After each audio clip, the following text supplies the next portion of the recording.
Ladies and gentlemen, my name, as always, is the one and only Connor Clarkson, and we are back for another episode of Into the Barricade. We are joined by Michael Weldon and El Presidente, J.D.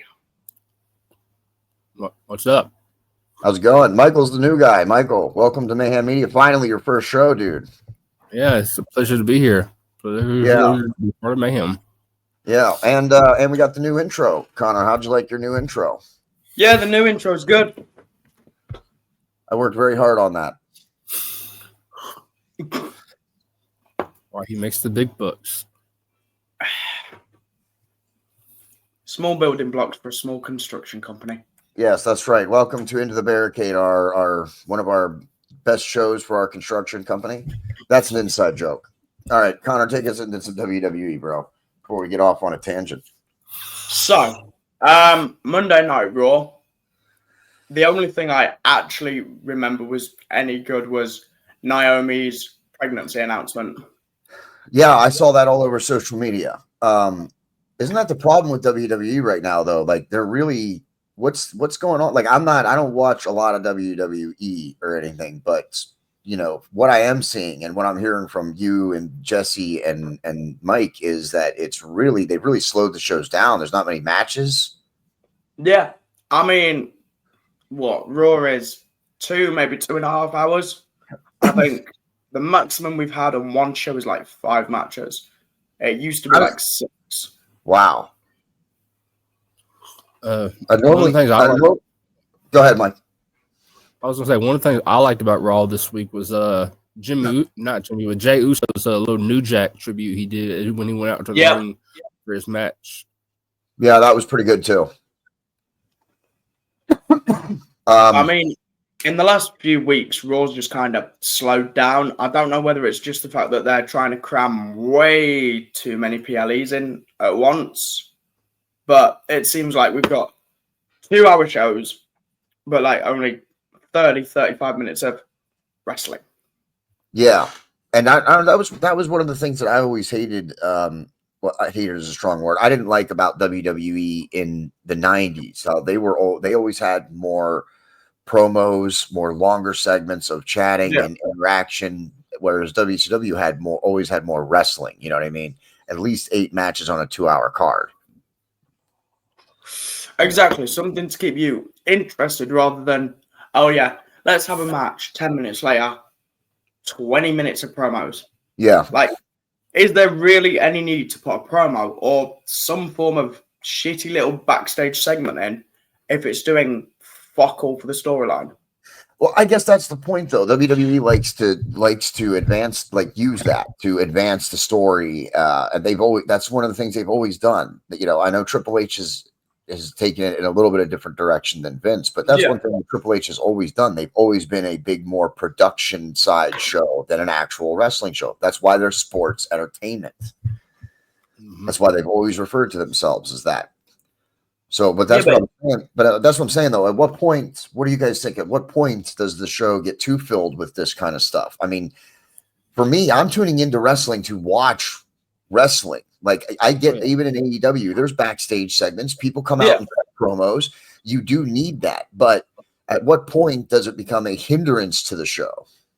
Yeah, it just feels like there's too many fucking storylines going on at the minute.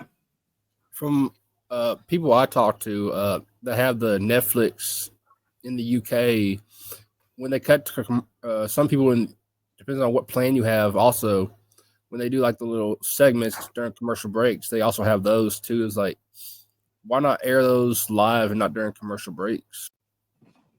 I mean, go ahead, Connor. Netflix in the UK, like when I've watched Raw, it's like, oh yeah, 3-minute commercial. It'll fade to a black screen, right? And then in the corner, it'll be like back and say, 3 minutes, 20 seconds, something random like that. But yeah, it'll have that in the corner while you can still see the match. I love the picture-in-picture. I do like that. Oh yeah, it's useful if you're they want you to miss nothing. Yeah, especially like big moments that might happen off camera. Yeah, AEW started doing that, and I liked it. Now I don't get to watch a lot of AEW live. I just don't have the time. I usually watch the re-shows, and then they don't do the picture-in-picture during the re-shows, which I think kind of sucks. But then there's no commercials either. No. So what's happened? So other than WWE struggling, I mean, how's SmackDown been? Because I definitely can tell you that I've not been tuned into like hardly any SmackDowns. I'll put on the occasional ball, but first thing I'm going to say is between the airing on TV and the Netflix version, there's two different takes of the Logan Paul backstage segment. Oh my goodness! Seriously, you're starting to get into that. The first one didn't even connect. It was literally just walk up punch. It was the shittest work punch ever. And the second take, which actually aired on Netflix, was Logan pushing past Nick Aldis and then clocking him with a right. Instead, they had to take 2 takes because Logan fucked it up. And you actually saw 2 takes? Yeah. They actually aired. I saw it live on Netflix, and then I saw the replay on Netflix, and it was 2 separate things. Oh. I didn't know whether it was just me imagining shit or whether it was real or whether I was just tripping. But I don't think Logan's going anywhere big anytime soon after that. Yeah, dude, you start getting into real problems when you start doing stuff like that. When you start airing, when the re-aired version or the recorded version or the posted version is different from the live version, you're going to start running into big problems with that. I mean, to be fair, they used to do all of that with the WWE Network. The amount of retakes and fucking cutouts and shit that went from the live version onto the network. Really? Back in, I think it was late 2010s. Maybe the WWE maybe they should go back to recording their shows instead of airing them live if they're having this many errors.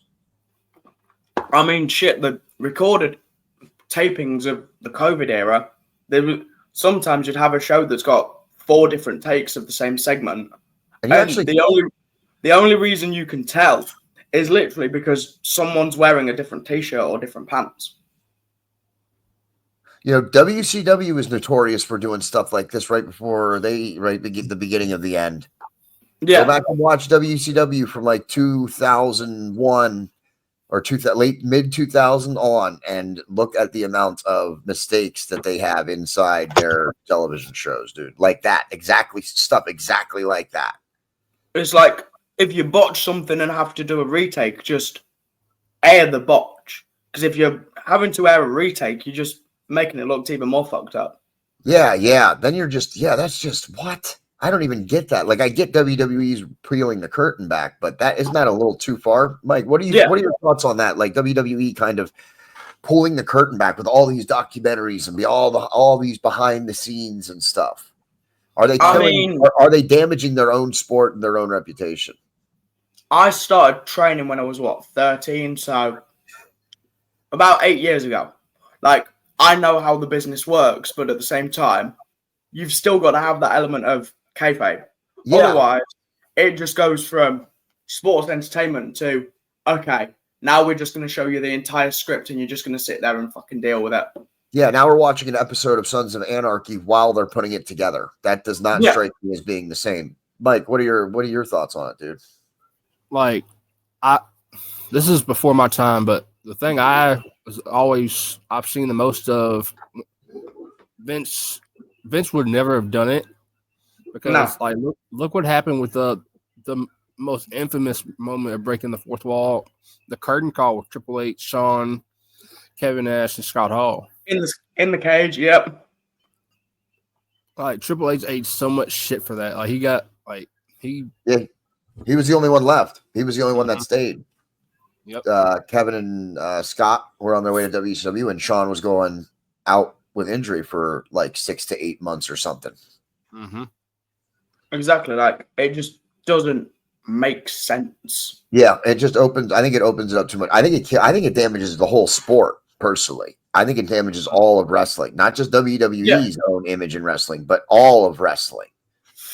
Because here's the thing, and what I've figured out is the more don't get me wrong, there's times where you can pull back the curtain and be like, okay, let's show a backstage segment of, fuck it, CM Punk returning, Sorry, JD, I know you can't stand the man, but I'm going to quote it, so it's fine, because that's in the documentary, so I can quote it.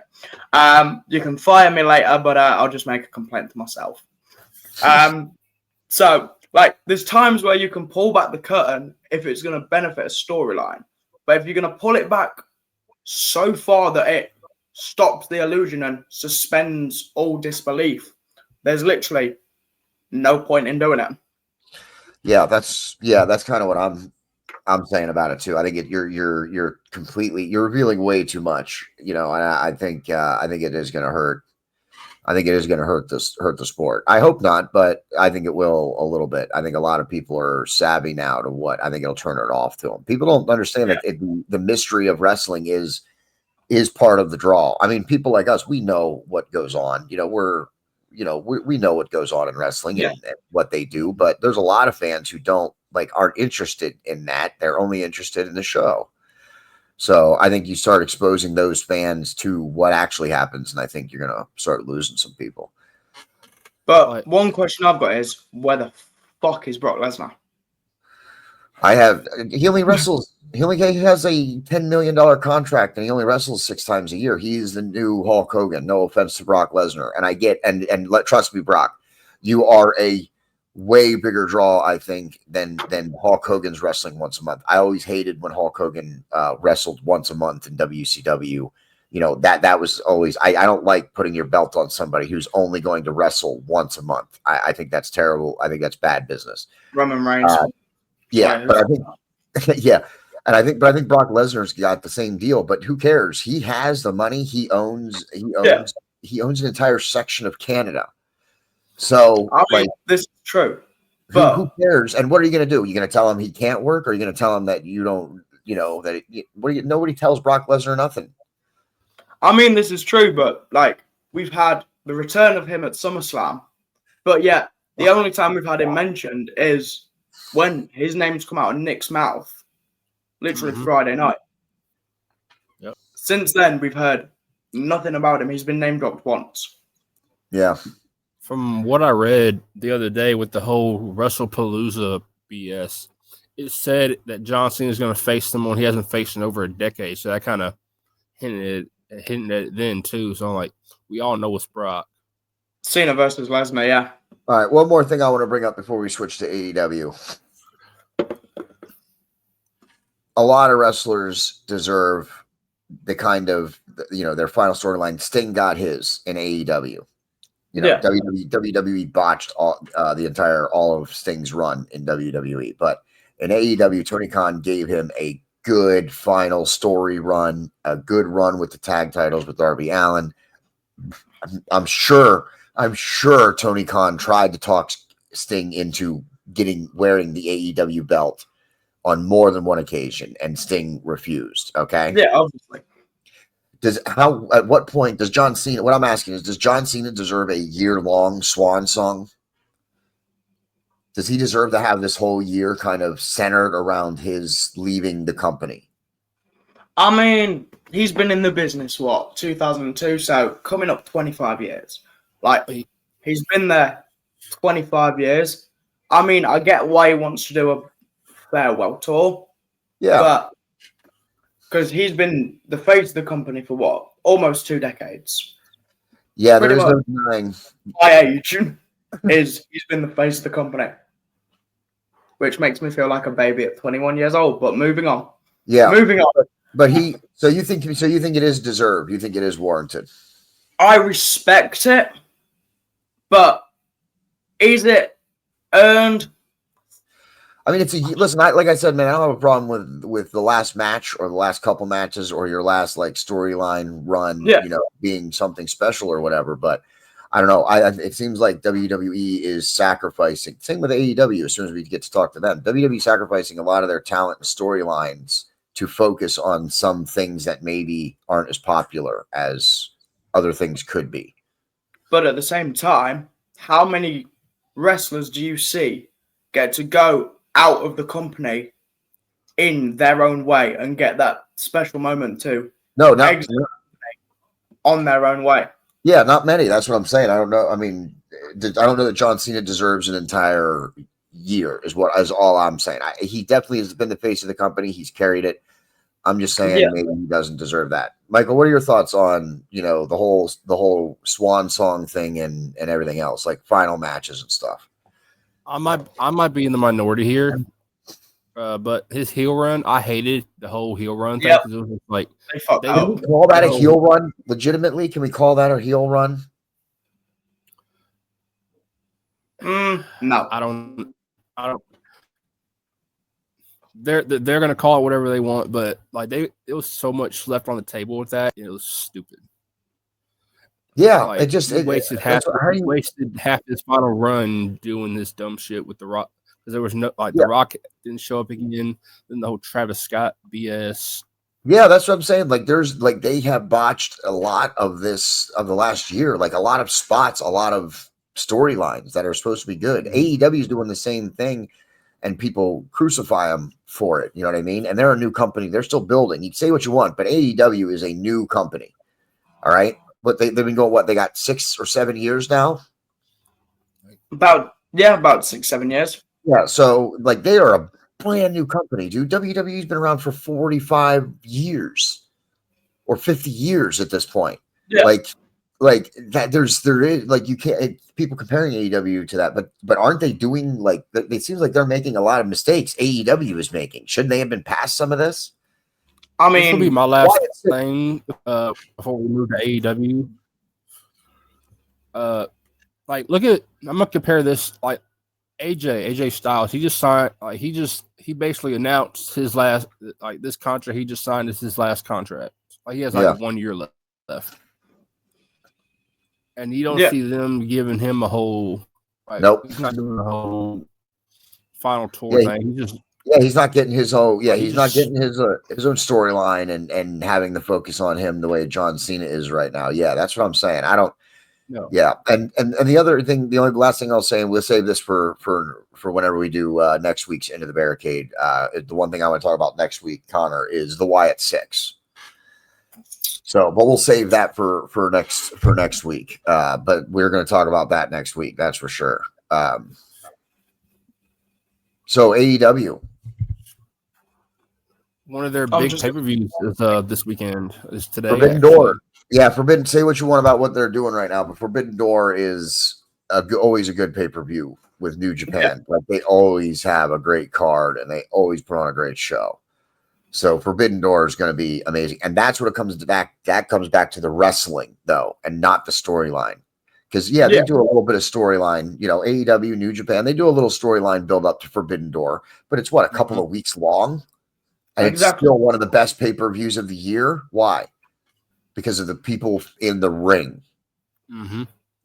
I mean, shit. Like, the best build-up they've had to Forbidden Door that I can remember is Will Ospreay versus Kenny Omega. Exactly. That's what I'm saying. So, and that wasn't even really a Forbidden Door match. They just put that on the card because everybody wanted to see it. So, I think Forbidden Door is going to be great. AEW is not doing everything right. Okay, they are doing a lot of things right. They're putting on great shows. They've moved to smaller arenas. They were not ready. They were getting a lot of popularity because of what they were doing, and then Tony Khan thought that it was going to take off and they could start booking the big arenas. So moving back to the small arenas is much better. I think it makes the environment a lot better. So that's good. But they've messed up some stuff too. I mean, Aleister Black is back in WWE now. I think that's a huge loss. I think Tony Khan messed up the whole House of Black run unbelievably. What a waste with that. Aren't the Righteous back in WWE now? No, they're not. They're still in AEW? No, the Tony Khan released them. Oh, see what? But hear me out on this. Now I don't know if any of y'all watched GCW last night, the GCW Homecoming. Yes.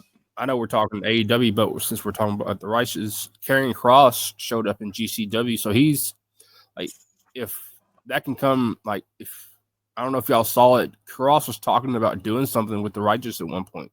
Yeah, I did see that. That's what I thought maybe they were all going to come back to WWE, but dude, the Righteous is a great tag team, dude. When I saw them in AEW, I said, "Oh wow, you got something here, Tony Khan." Like, I'm sorry, but those two guys, those two guys are good, man. He should have been giving them. He should have been giving them feuds. Like, that's Tony Khan. Just he doesn't delegate, or whoever's running the storyline, whoever's writing the story at AEW needs to delegate. So whoever's overseeing it can't do everything. They're letting far too many wrestlers fall through the cracks, dude. There are way too Britt Baker. You mentioned Ricky Starks. Yep. These are people that you absolutely don't get rid of unless there's a legitimate reason you got rid of any of them, dude. They're all stars. Just build them, spend some time on them, and let them develop.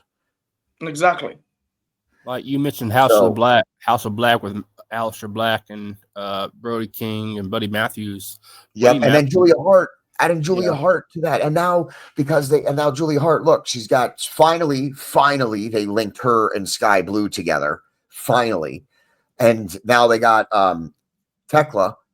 So so why was this not done when they were the House of Black? I even said I think it was to Jesse, I don't even know if it was on an episode, but I said, listen, I'd love to see each of the guys of the House of Black kind of have a corresponding woman with them. You know, Malachi Black turned Julia, and then Julia turns the other two girls. You know, Julia becomes Malachi Black's valet. And of course she can wrestle. I don't want to, demean anybody, of course, because she's a great wrestler too. But I'm saying then you have three pairs inside the House of Black, a male and a female pair, three of them inside the House of Black. If you do this when they were the House of Black, the story writes itself, man. Exactly. I don't know if you heard about Buddy Matthews. He just had surgery done because he's having. I think that's why the Hounds of Hell are dead. That's why the Hounds of Hell are dead. That's why Buddy Matthews, or that's why not Buddy Matthews. I'm sorry, you just said he's the one that's injured. That's why Brody King is doing that stuff with Bandito. Who's he teaming up with? Bandito. That's why he's starting to do that stuff with Bandito, and Julia Hart is doing her own. I can't remember what they call them. I just heard it. I was just watching stuff last night, and I heard what they were calling themselves, but I can't remember. But Buddy Matthews said he doesn't know if he'll wrestle again. Oh, really? He might be done. Yeah, from what I read, yeah. Wow. Was it that bad of an injury, or maybe he just is taking it as a sign? Maybe he's done. He was having mobility issues before the surgery, so. Gotcha. That's too bad, man. He's a good wrestler, man. I mean, he should have been, belts and belts on him too. You know what I mean? Mm-hmm. I don't, like I said, man, I don't get it. The whole House of Black run was completely ruined, completely messed up. It was. Another thing that's messed up, can we just point out the fact 9 fucking belts? Oh, no, we're not talking about the belts in this episode. We don't have the time. We don't have the time for that. Listen, I've talked about the belts before in early episodes of Mayhem Media. Go watch some early episodes of Mayhem Media about wrestling, and you're going to see me talk about belts. All right, and that was 3 years. That was 3 years ago. I was talking about belts, and the situation has only gotten worse, not better. So no, just Mercedes Monet 9 fucking belts, really. Oh, I don't have a problem with that. Let's be clear. I don't have a problem with. Oh no, I do. I don't have a problem with a wrestler going to collect belts from other companies and then wearing them on like AEW or whatever, because she goes to CMLL and all the other companies with the AEW belt too. She's doing the same exact thing for them. So I don't have a problem with that. Okay. And if you have a problem with that, I have 2 words for you. Yushin Thunder Liger. I have 2 more. I have 2 more words for you. Ultimo Dragon. Matt Cardona. And then I have a championship for you. Are you ready? The J Crown Championship. Okay. So there's nothing wrong with multiple belts being like from different companies being on the same wrestler. I don't have a problem with that at all. The problem I have with AEW is the amount of belts they have within their damn company. Yep. Everybody gets a belt. Everybody gets a belt. Yeah, you get a belt. You get a belt. Everybody gets a belt. Absolutely. I'll go to Pandora. I could get a fucking belt. Yeah. Let's talk about some good stuff with AEW though. I think MJF is fire. MJF. I think the Hurt Locker or the Hurt Syndicate is fire. But these are two things. I mean, MJF, obviously, they've spent time on and money. But the He's Hurt got Syndicate, quick. the problem that I have, though, is that the Hurt Syndicate is kind of the same thing as the House of Black, as the Righteous. They're putting the belts on them. They're getting a great tag team title run. And then what? Like they did the whole MJF thing. Like he was in and out of the Hurt Syndicate so quick it wasn't funny. Yeah. And they didn't even do it right. No. How do you not have everybody knows that MJF couldn't stay in the Hurt Syndicate? It's not how, he doesn't fit in with that. No. So you have him join, you have him start undermining and doing things just like MJF does.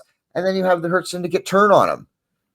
You can have MJF go heel or go face after that. Find a type. I mean, come on, listen. I'm not a wrestling writer. I'm writing the story right now for you. Okay. Legit.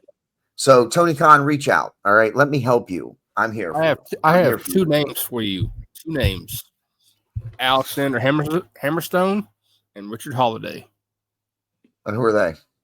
They used to be in a trio with MJF when he was in MLW. Oh, interesting. No, see, I don't think MJF needs a stable. I don't think he needs a stable, and I don't think you put him in a trios because then they're going to put the trios tag titles on him, and that's a death sentence. Yeah. Name me anybody in this episode. Who in AEW? Name me a trios tag team that have held the belts more than one time and stayed together 6 months later. I can't. Exactly. Well, the trios. I'm sorry, and I said this when they were going to debut the trios titles. They've lasted longer than I thought because I told them, I said, dude, a year to 18 months, and they retire the trios tag belts. So they've lasted longer than I predicted on that. But the trios tag belts are a death sentence. Yep. No, I might be in the minority. I might be in the minority here when I say this, but I don't want women's tag titles in AEW. I don't. I don't have a problem. Listen, see, that's the problem. They have so many belts. Like if you're gonna introduce women's tag belts, and see, I think I agree with you a little bit, Michael, only for the fact that right now they're not writing story. Like there's really not enough story in AEW. I know it's funny because I say WWE's got too much story. But really, there is a balance. There is a formula for good wrestling. Okay, it's I would say 35-40% story and 60% wrestling. So like we want to see some story. The House of Black, we wanted to see them progress as a story. The Righteous, we wanted to see them progress as a story. The Julia Hart and Thekla and Sky Blue, we want to see where that story is going. So, just for me, women's tag titles seem like a curse in companies. Only because, well, I don't know. WWE's been doing pretty good with their women's tag divisions, man. I mean, out of anybody, they have been doing pretty good with their tag division. I don't know that AEW has the roster of women to have a women's tag division, nor do I think they have the TV time for it. Connor, what do you think about the women's tag divisions? I mean, WWE side, they've got kind of something if they build it in the right way, right? They've got some good tag teams, and they've got some that is like, okay, we don't know what to do with two people. Yeah, let's just put them together and see if they can do it. Like Alexa Bliss, Charlotte Flair, like two of them. You wouldn't exactly think would be a good tag team. Look at them. Like what? 3, 4, 6 months down the line, they're actually doing pretty good as a tag team. For me, it's like I look at the WWE women's tag titles, and it seems like every time you put titles on a team, one or two things happen. Either the team falls apart, or someone in the team gets hurt and they have to vacate titles. That's not the women's tag division. That is the recipe for WWE tag teams. Yep. All tag teams in WWE have feuded. They even feuded the Road Warriors with each other. They had the Road Warriors have a falling out as part of one of their storylines. That's just the WWE recipe for tag teams. That's not the women's division. That's just their recipe for tag teams. I mean, shit, I'm not a fan of the way that they did it, but I kind of am now. Liv Morgan getting injured and Roxanne stepping up. Right. Roxanne had no business to just think, yeah, fuck it. I'm an undercard. Let me just take the spot of Liv Morgan, who's main event, right? In my opinion, Morgan's main event, I don't care what any fucker says, right? It's Liv Morgan. But, like, Roxanne had no business to just be like, okay, she's out. Let me just insert myself here. And they did the Freebird rule. They basically used the Freebird rule. Yeah. Which is also freaking ridiculous. I mean, I'm not a fan of the Freebird rule. I'm not a fan of it. Never been a fan of the Freebird rule. And it gets used so much now because you have the New Day. It's being used right now in TNA with the Ash by Elegance. Yep.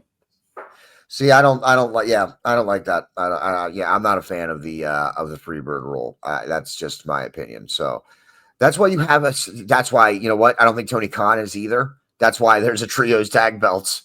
Yep. So, Tony Khan, he has some white power. But you know what he's doing? You know what he is doing good though? He is giving us good wrestling. He's giving us some good banger matches. Now, I'm not a fan of every match being 10 or 12 minutes long, but we're getting some good banger matches. And then we do from time to time get some real good long, 20 or 30-minute matches. So Tony Khan's got the recipe for the wrestling down. He just needs some help with the story. WWE's got way too much story and not nearly enough action and wrestling going on. But exactly. Kind of like a 70-30, 70 wrestling, 30 storyline. Because if you're going to do too much storyline, then you're not going to have enough wrestling, and it's just going to look. Then why do we care? That's why you do need story, because otherwise, if two guys just get in the ring, why do I care about these two guys wrestling? Oh, sorry about that. That was my phone going off. Why do you care about these two guys that are in the ring? If there's no story, if there's no purpose, that's where the banger matches come in. Like, you can just put two guys and have a great match. Those are great. But then we got to have matches that we give a crap about too. Mm-hmm. Exactly. Because if there's literally fuck all storyline, why do we care? You are basically a match that is just killing time so that you can just hit the end goal of the main show. Yeah. One of the stories I don't like in AEW right now is the whole the contract thing that they use for you win the contract, they hang. It's such a shit. They try to do something and it doesn't work. That's a throwback to WCW stuff, man. You don't remember when they used to compete for contracts and hell, the Money in the Bank is a contract. Yeah, technically speaking. So, you just got to figure out a way to do it. And I like the signing of the contracts. It gives you a precedent to have these two face off. That's that you use it as a precedent to have two people face off who ordinarily wouldn't be in the ring. So to get them to calm down, to stop killing each other, nope. If you want to fight, you have to sign this contract. It's a great way. It's a precedent to just say, nope. Okay, now this is how we're going to get these two guys in the ring together without, this is how we're going to get Jon Moxley and Hangman Adam Page in the ring together without them immediately going to blows and then having to send 30 security guys in the ring. Nope. You want to fight, you have to sign this contract. And it's the same formula. You have them sit down, they sign the contract, the heel turns on it and hits the face, or they do a little thing where if anybody hits anybody, then they automatically lose the match, and then you have the heel enticing the face to punch them. It's the same formula, but it works. You get these two people. AEW does a good job. The wrestlers are good in the matches to make you think that they hate each other. I mean, Jon Moxley and Hangman Page, dude, that match, they put each other through hell. They did. That was an unbelievable match, man. So and you got to build that anticipation. So I kind of like the contract stuff. I'm not so much about using the contract as a prop and saying, oh, I have this contract and I can cash it in. That's Money in the Bank. Yeah. The WWE already did it.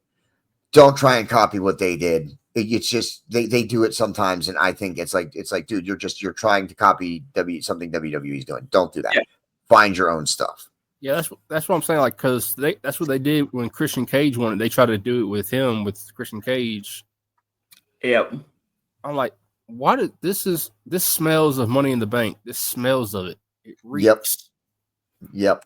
That's they do try and copy some of that stuff and try and like adapt it to fit their own. But go back and watch 90s wrestling, WCW, and listen, dude, without Fall Brawl War Games, there is no Elimination Chamber. No. Elimination Chamber in WWE was made and built to counter the War Games match. World War III in WCW does not exist without the Royal Rumble in WWE. Nope. World War III was built as a way to expand upon the Royal Rumble from WWE. Instead of having 30 guys in one ring come down in intervals, let's triple it up and have 3 rings, 60 guys, and they all start in the ring together. Yep. So that's really, just, yeah. See, like that's what he should be doing. He should be trying to take the idea, but then put their own spin on it or elevate it.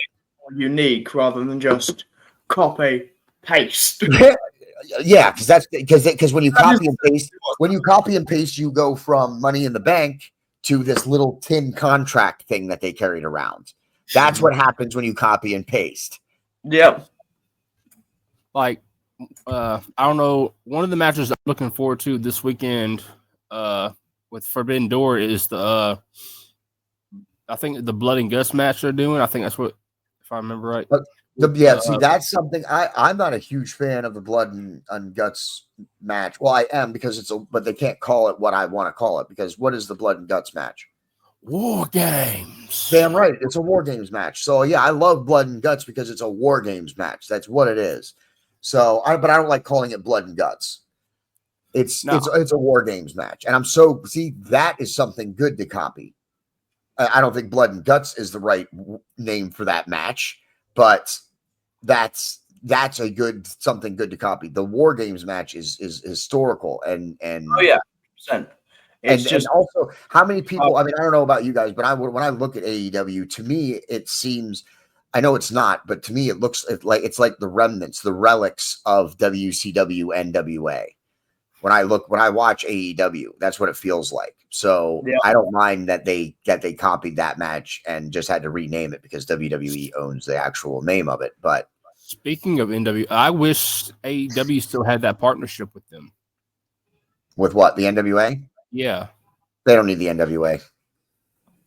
The NWA is a fossil. The NWA is a fossil. I just liked it because like Thunder Rosa came through because of the Brickhouse Camille, Ricky Starks, Eddie Kingston. I mean, yeah. I get it. Like, it's a good relationship to have, but I mean, I don't know. Is it needed? Not necessarily. Yeah, I don't know. I mean, I don't know. I think the NWA is. I think the NWA needs to do something. That's what I think. Billy Corgan is just. It's Billy Corgan, if you ask me. It's the NWA has been bought and sold so many times over the last 25 years. It's the NWA is not the NWA anymore. So yeah. That's why I don't even consider it doesn't have its original value. Yeah, I don't even consider it. I mean, listen, WCW took their big gold belt. Shane Douglas took their old NWA belt and dropped it to make the ECW belt. Yep. The NWA faced some bad stuff inside the wrestling world. So I think the NWA, somebody would need to buy that and do something significant to make that relevant, in my opinion. Again, it's got history, the NWA's history that they don't even own, by the way. The WWE owns it. Yep. Yep. How do you have a company? How do you have a company when another company owns your history? So that's what I'm saying. The NWA doesn't exist anymore, in my opinion. I mean, I know it's out there. I know they own part of their history too. TNA. No. There you go. There's another example. No, TNA started under the NWA banner. It was NWA TNA, and then they broke away because they used the old NWA belt, the one that Shane Douglas dropped. That's what they used as their belt. 10 pounds of gold. That's how Sting is actually he's a 2 or 3 time NWA world champion. His first title reigns are in the late 80s, early 90s. And then he has another reign in 2012 or whatever it was when he was the NWA champion in TNA. And then TNA broke away from him. See, every time they have a company that reaches that point, they break away from NWA. That's so. And yes, that's why their belt, their entire belt lineage exists in TNA for several years. Like back to what I was saying, I'm excited about the Blood and Guts match because like I'm a Bullet Club fan. I've been a fan of the Bullet Club since Kenny Omega and Finn Balor started it in New Japan. And seeing the Bullet Club get eyes on it in another company is always cool to see. The Bullet Club is like a modern NWO, really. The NWO is the NWO was really the first to do that with NWO Japan. There's so many sub factions of it. Yeah. Well, I think we've talked long enough. Yep. Connor, do you want to take us out, or do you want me to handle it for you, buddy? I'll do it. It's my show. I'll take the responsibility. Ladies and gentlemen, my name, as always, is the one and only Connor Clarkson. Underneath me, somewhat unironically, is Michael Weldon. Right next to me on my equal level is El Presidente J.D. This has been Into the Barricade. Until the next one.